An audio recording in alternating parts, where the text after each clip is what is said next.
Today I'm trying a recipe for Funny Face Hamburgers from Pillsbury's Bake Off main dish cookbook. I have to start by showing you a photo of these burgers because they're nightmare fuel, I think. I think these look so scary, yet I want to make them.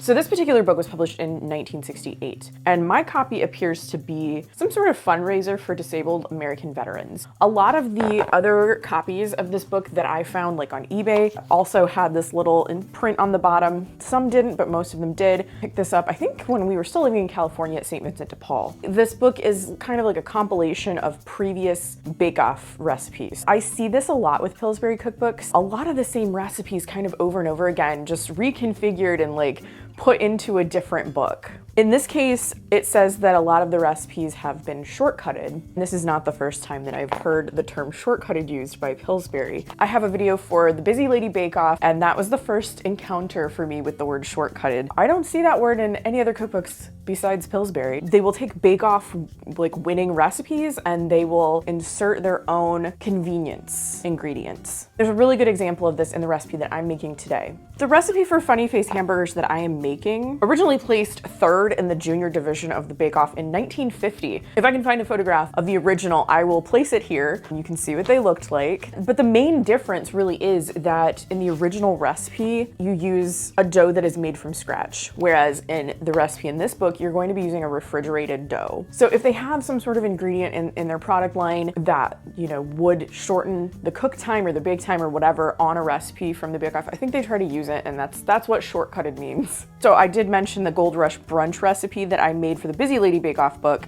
That recipe does appear in here. There's no picture of it like there was in the Busy Lady Bake Off. That is like, I just keep having to say that. And the Bake Off has been going on since, I want to say, the late 40s. I think it's like 1947, 1948, something like that. So every year there is a Bake Off specific cookbook, but then they come up with compilations like this one, or when I was growing up, there were often little cookbooklets at the grocery store checkout. And if they were from Pillsbury, a lot of times they would include Bake Off recipes that were maybe just like tweaked in some way, shortcutted as they like to say. So a couple, oops, I'm holding it upside down. A couple of highlights from this particular book. I do love these like introductory pages where it's black, white, and red. It looks like there's a, I don't know, water pump there. We've got like a ceramic chicken, very folksy, but I did have a really nice blue cornflower sighting in this book.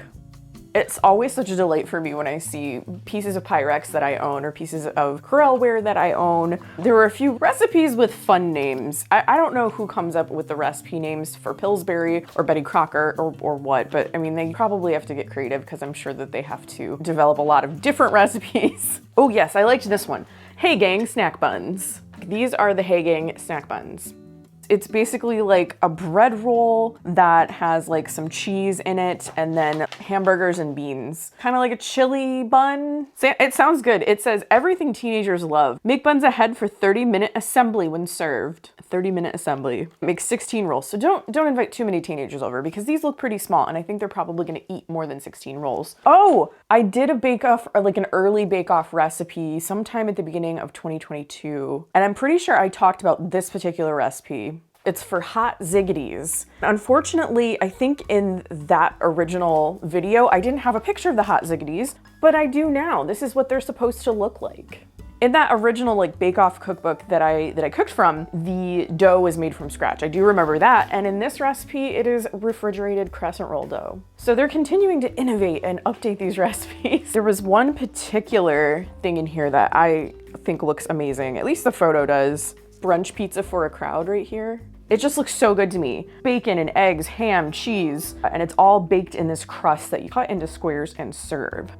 That sounds good. A lot of nice photographs in here. Cheese and ham pinwheels. One of the things I enjoyed about this book is it feels like sometimes, especially in early Bake Off books, it's a lot of cookies, it's a lot of cakes, it's a lot of desserts. And this one is specifically main dish recipes from the Bake Off. This is Hungry Boys casserole.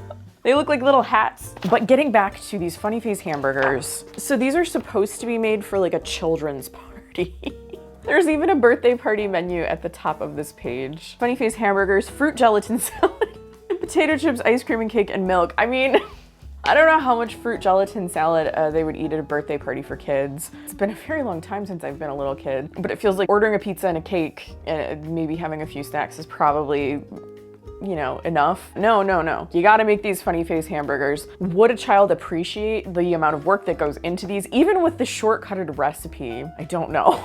It might be fun though if you want to have like an interactive sort of cooking thing for kids to decorate these themselves. That I can understand. But if you're the adult there and you're doing all the work for these, I'm not sure if your kid is going to appreciate it. In fact, I think they might have nightmares. I've had my eye on these burgers ever since I picked up this cookbook because they're just so creepy and weird. Like, how could I not want to make these? I will be cutting this recipe in half as I often do, so I'm just going to be making 3 funny face burgers instead of 6. First, I'm making the meat mixture itself. 1/2 pound of ground beef, 1/8 cup of self-rising flour. Got a tablespoon of dried parsley flakes, and a tablespoon of ketchup. Finally, a couple of seasonings here. I have salt, I have onion powder. It was supposed to be onion salt. I don't have any, just have onion powder, and then some black pepper. I just washed my hands, so I'm gonna go ahead and use those. It's really the best thing to mix this up, I think. It's like I'm making a meatloaf almost. I don't know the reason for the self-rising flour. I'm thinking you could probably use just about any burger mixture seasoned any way you want. Maybe the self-rising flour is to absorb some of the grease or fat that comes off the meat. I just used 80/20 ground beef. You could probably go a little bit lower fat if you don't want a lot of that. That's what we got. I'm supposed to form this into 3 patties.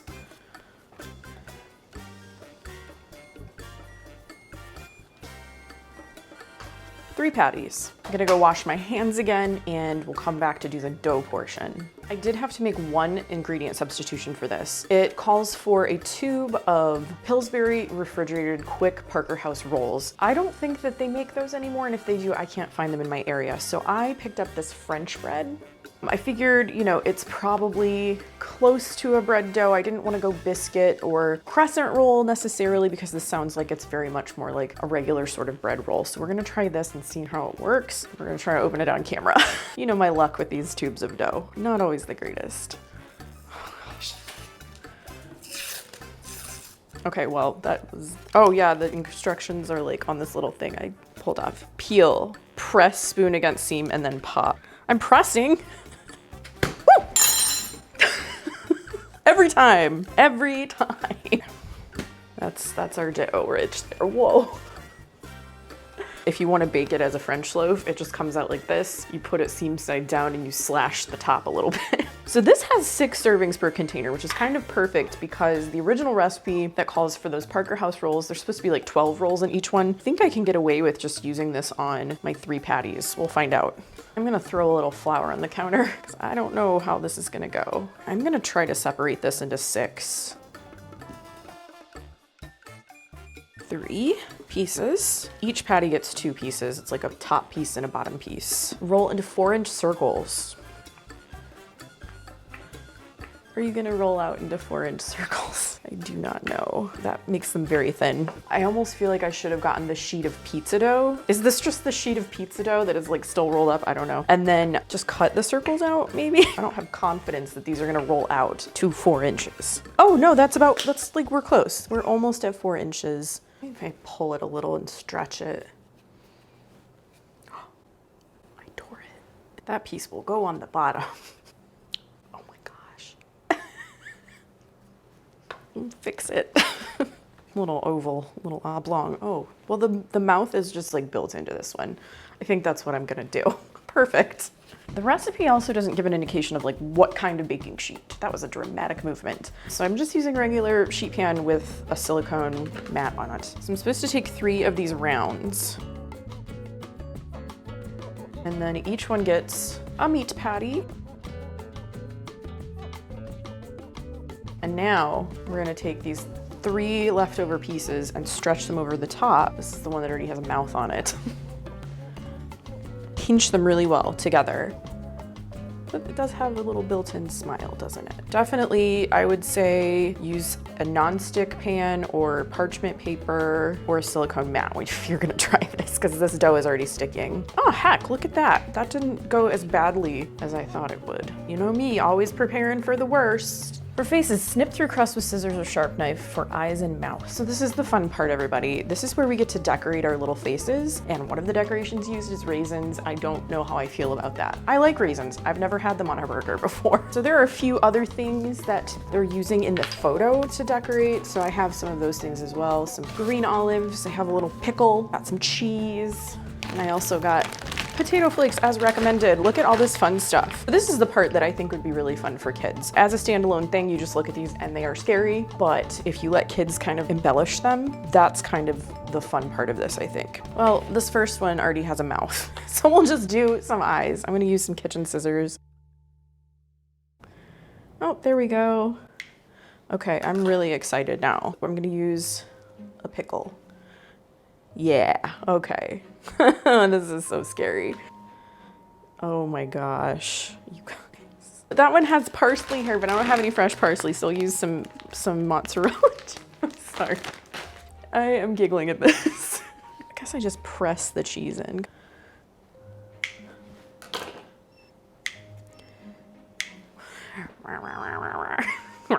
I'm gonna do some raisins. As much as I don't want to put raisins on this, this is what is recommended. Pickled pepper strips. Oh no. Hey. Oh.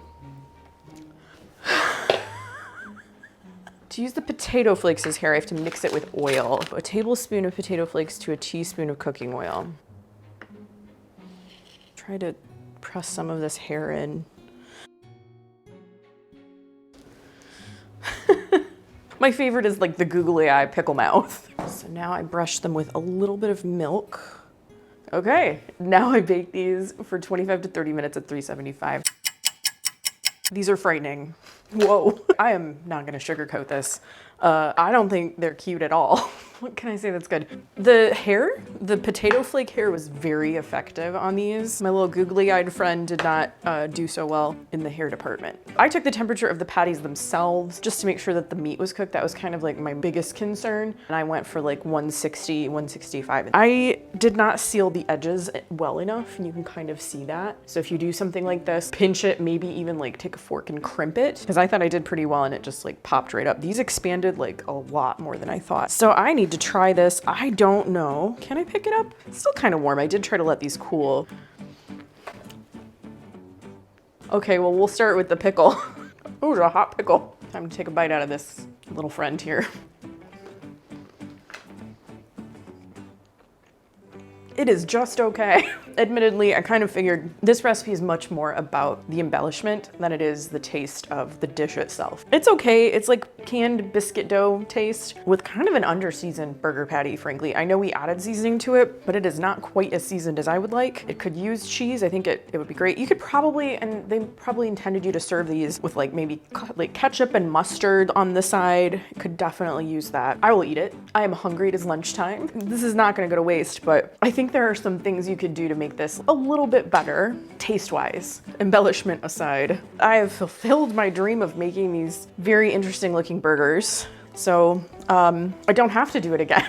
I hope you enjoyed this video. If you did like this video, please give it a thumbs up and subscribe to my channel. I post videos about food, vintage cookbooks, and retro recipes every week. Thanks again, and I will see you in my next video. Bye.